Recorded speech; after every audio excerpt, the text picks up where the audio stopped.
Hi, welcome to Richard Kabili YouTube channel, and for today's tutorial, I will be teaching you on how to enable and disable two-finger pan left and basic gestures voice control on iPhone X. But first, kindly subscribe to this channel and don't forget to hit the subscribe button and the bell to notify you for the new updates. And let's start. Using your iPhone X, from your home screen first, go to Settings. Then in the Settings, scroll down and find the Accessibility and then Top.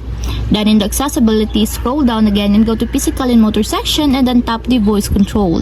Then in this part, in the Voice Control, go to this section and then tap the Customize Commands. Then after that, in the Customize Commands, tap the Basic Gestures. And then in the Basic Gestures, scroll down again and then find and tap the two-finger pan left.